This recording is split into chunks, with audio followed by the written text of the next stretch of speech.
लगा। वो सभी एंजॉय कर रहे होते हैं कि तभी वहाँ पर एक आदमी जिसका नाम जस्टिन होता है अपने डॉग के साथ वहाँ आ जाता है जिसका नाम मैम्बो है, जिसे देखकर पहले तो वो थोड़ा अनकंफर्टेबल हो जाते हैं, पर जस्टिन उन्हें अपने साथ ज्वाइन करने के लिए बोलता है। शुरुआत में तो वो सब मना कर देते हैं, पर उसके ज्यादा इंसिस्ट करने पर और वीड दिखाने पर वो सभी उसे अपने साथ ज्वाइन करने के लिए मान जाते हैं। जिसके बाद वो सब बैठकर बातें करने लगते हैं और बातों ही बातों में जेफ और बर्ट के बीच में आपस में ये बेट लग जाती है कि वो जब तक यहाँ पर रहेंगे तब तक सिर्फ बियर ही पियेंगे। जिसके बाद वहाँ पर बारिश होना शुरू हो जाती है और जस्टिन को वहाँ से जाना पड़ता है क्योंकि उसका टेंट बाहर खुले में लगा है और उसका सामान भी बाहर रखा हुआ था। वो सबसे बोलता है कि मैं आधे घंटे में वापस आ जाऊंगा। जिसके बाद वो सभी दोस्त भी केबिन में चले जाते हैं और कुछ देर बाद उनका डोर नॉक होता है। उन सबको लगता है कि शायद जस्टिन आया होगा, लेकिन जैसे ही वो डोर ओपन करते हैं वहाँ वही आदमी होता है जिसे बर्ट ने शिकार करते हुए गोली मार दी थी। उसका पूरा चेहरा खराब हो चुका था और उसके चेहरे से स्किन भी उतर रही थी और ऐसा लग रहा था कि उसे भी वही इन्फेक्शन हो गया है जो उसके डॉग को हुआ था। जिसके बाद वो आदमी वहाँ बर्ट को देख लेता है और पहचान जाता है। वो सभी उसकी मदद करने के लिए रेडी होते हैं, पर तभी बर्ट दरवाजे को बंद कर देता है ताकि किसी को पता ना चले कि बर्ट ने शिकार करते हुए गलती से इस आदमी को गोली मार दी थी। पर वो आदमी भी इनकी कार को लेकर खुद ही वहाँ से जाने लगता है। पर कार की आवाज सुनकर ये सब वहाँ पर बाहर आ जाते हैं और उस आदमी को रोकने की कोशिश करते हैं, पर वो आदमी उनकी कार में ही खून की उल्टी करने लगता है। ये सब दोस्त मिलकर उसको रोक लेते हैं। वो आदमी कार से उतरकर सुबह होते ही जेफ और बर्ट एक मैकेनिक को ढूंढने के लिए जाते हैं क्योंकि उनकी कार अब खराब हो चुकी थी। पर कुछ दूर जाने के बाद उन्हें एक लेडी दिखती है जो अपने फार्म पर पिग्स को काट रही होती है।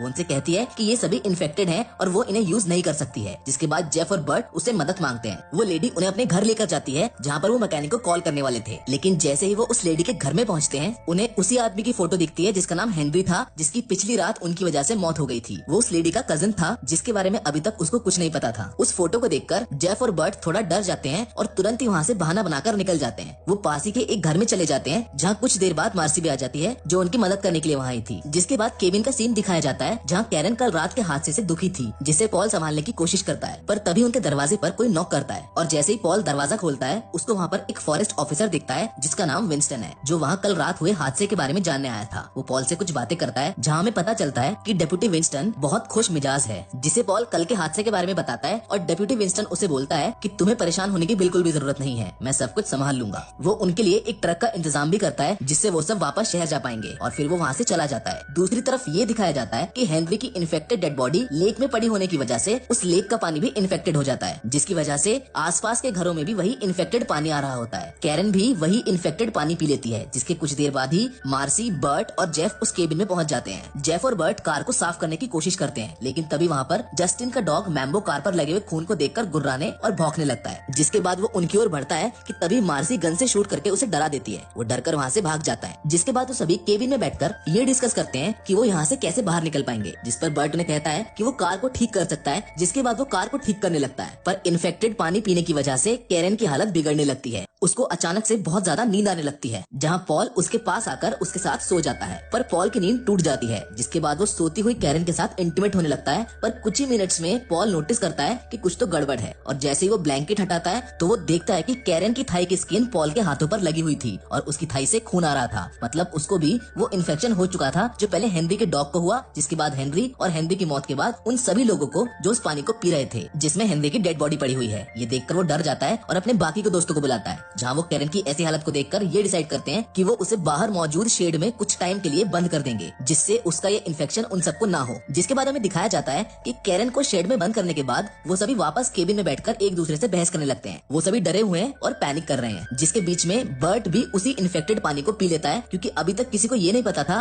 कि उनमें ये इन्फेक्शन उस इन्फेक्टेड पानी की वजह से फैल रहा है। जिसके बाद जेफ, बर्ट और पॉल गन लेकर बारी बारी कैरन के शेड की रखवाली करने लगते हैं, क्योंकि जस्टिन का डॉग स्मेल की वजह से वहीं आसपास घूम रहा था। जिसके बाद उनकी वो रात भी ऐसे ही गुजर जाती है और फिर अगले दिन का सीन दिखाया जाता है जहाँ बर्ट कार को ठीक करने में कामयाब हो जाता है। पर अब बर्ट खून की उल्टियां करने लगता है, क्योंकि कल रात को पैनिक होने की वजह से उसने वही इन्फेक्टेड पानी पी लिया था, जिससे उसकी भी अब हालत खराब होने लगी है। पर वो ये बात किसी को भी नहीं बताता है। जिसके बाद वो सभी कार में बैठकर वहाँ से जाने लगते हैं, पर तभी कैरन कार में खून की उल्टियां करने लगती है, जिसको देखकर अब कोई भी कार में बैठने के लिए तैयार नहीं था। कैरन की हालत बहुत ज्यादा खराब थी, जिसको देखकर बर्ट से रहा नहीं जाता है और वो मदद मांगने के लिए डॉक्टर को ढूंढने के लिए अकेला ही वहाँ से चला जाता है। जिसके बाद हमें दिखाया जाता है कि मार्सी और पॉल कैरन की मदद करने के लिए उसे कार से बाहर निकालते हैं, लेकिन तभी जेफ वहाँ से अकेला उन्हें छोड़कर चला जाता है क्योंकि उसे अब उन लोगों के साथ उस केबिन में नहीं रहना था। जिसकी वजह से उसकी गर्लफ्रेंड मार्सी बहुत ज्यादा दुखी होती है और उस पर गुस्सा करती है क्योंकि ऐसी सिचुएशन में वो उन्हें अकेला छोड़कर जा रहा था। जिसके बाद मार्सी और पॉल कैरन को फिर से उसी शेड में बंद कर देते हैं, जहाँ दूसरी तरफ बर्ट को दिखाया जाता है जो उसी शॉप में जाता है जहाँ शुरुआत में वो सब आए थे। बर्ट उसे मदद मांगता है और बोलता है कि उसके दोस्त की और उसकी हालत बहुत ज्यादा खराब है, उन्हें एक डॉक्टर की जरूरत है। बर्ट उससे हेल्प मांग ही रहा होता है कि वो डेनिस नाम का बच्चा बर्ट के पास आकर उसको काट लेता है, जिसकी वजह से उस बच्चे को भी वो इन्फेक्शन हो जाता है। जिसको देख उसके डैड यानी कि वो शॉपकीपर बर्ट पर गुस्सा करने लगता है और उसको मारने के लिए भागता है, पर बर्ट तब तक वहाँ से गाड़ी लेकर निकल जाता है। लेकिन वो शॉपकीपर अपने 2 आदमियों के साथ उसका पीछा करने लगता है, जहाँ रास्ते में उसकी कार खराब हो जाती है, लेकिन वो पैदल ही आगे बढ़ने लगता है। जहाँ दूसरी तरफ पॉल और मार्सी केबिन में अकेले थे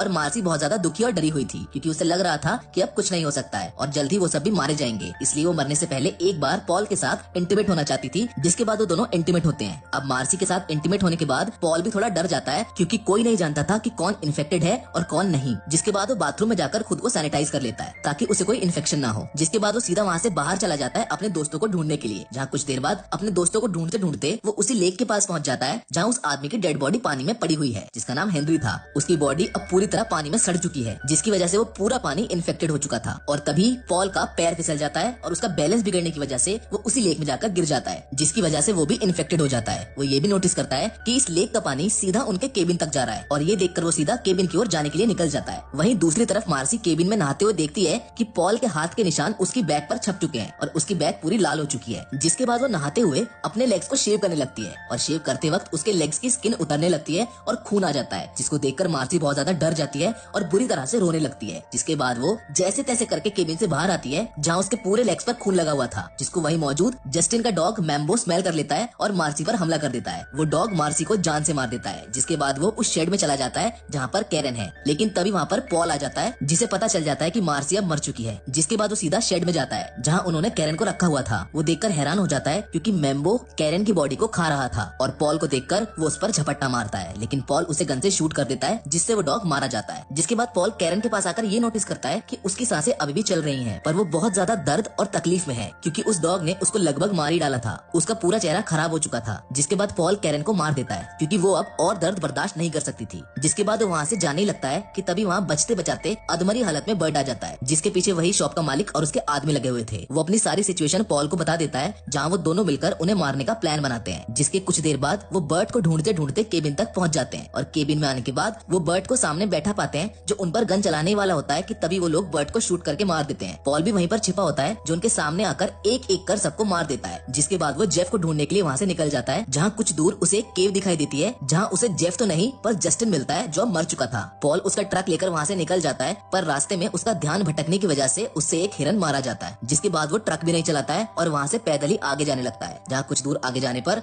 फॉरेस्ट के बीचों बीच वो कई सारे लोगों को पार्टी करते हुए देखता है, जहाँ डिप्टी विंस्टन भी होता है। जिससे पॉल पूछता है उस ट्रक के बारे में जो विंस्टन ने कहा था कि वो उनके लिए लेकर आएगा, पर अब वो बात घुमाने लगता है और बहाने बनाने लगता है। लेकिन तभी पॉल उसे पूछता है कि क्या वो उसे शहर तक लिफ्ट देगा, जिस पर विंस्टन मना कर देता है। पर तभी विंस्टन के पास उसके सीनियर का कॉल आ जाता है, जो उसे बताता है कि फॉरेस्ट में केबिन में रह रहे सभी लोग उस इन्फेक्शन का शिकार हो गए हैं और अगर तुम्हें वो कहीं भी दिखे तो उन्हें सीधे गोली मार देना। पर विंस्टन ऐसा नहीं करता है, पर ये मैसेज वहाँ मौजूद पार्टी कर रहे लोग सुन चुके। जिसके बाद वो सभी रास्ते में एक शॉप पर रुकते हैं। उस शॉप के बाहर एक बच्चा बैठा हुआ था जिसका नाम डेनिस था। पॉल उसके पास जाकर उससे बात करने की कोशिश करता है, पर वो बच्चा पॉल के हाथों पर काट लेता है। जिसकी आवाज सुनकर शॉप का मालिक बाहर आ जाता है, जो डेनिस के पापा हैं। वो उन सब पर गुस्सा करने लगता है क्योंकि शॉप के बाहर एक बोर्ड पर लिखा हुआ था कि डेनिस से दूर रहे। जिसके बाद भी पॉल उसके पास गया और उसने उसको छेड़ा। जिसके बाद पॉल लेक में अपने हैंड्स को वॉश करने के लिए चला जाता है, जबकि दूसरे लोग उस शॉप से शॉपिंग करने लगते हैं। वो सब बेसिक खाने पीने का सामान लेकर वहाँ से निकल जाते हैं। जिसके बाद वो सब अपने केबिन पर पहुँचते हैं, जहाँ वो अपने अपने पार्टनर्स के साथ क्वालिटी टाइम स्पेंड करते हैं। जेफ और मर्सी केबिन में ही रुक जाते हैं और एक दूसरे के साथ इंटीमेट होते हैं। वहीं दूसरी तरफ पॉल और कैरन लेक के पास स्विमिंग के लिए चले जाते हैं, जहाँ वो एक साथ बहुत खुश दिखाई देते हैं। जबकि बर्ट अपनी गन को लेकर शिकार करने के लिए चला जाता है, जिधर वो एक आदमी को जानवर समझकर उस पर गोली चला देता है, जो बहुत ज्यादा घायल हो जाता है। दरअसल ये वही आदमी होता है जिसके डॉग को शुरुआत में इन्फेक्शन हुआ था। इस आदमी की ऐसी हालत देखकर बर्ट डरने लगता है। जिसके बाद वो वहाँ से चला जाता है मदद लाने के लिए। जिसके बाद हम देखते हैं कि बर्ट केबिन में आकर किसी को भी उसके बारे में कुछ नहीं बताता है। उसी रात सभी दोस्त मिलकर अपने केबिन के पास बॉनफायर करते हैं और एंजॉय करने लगते हैं,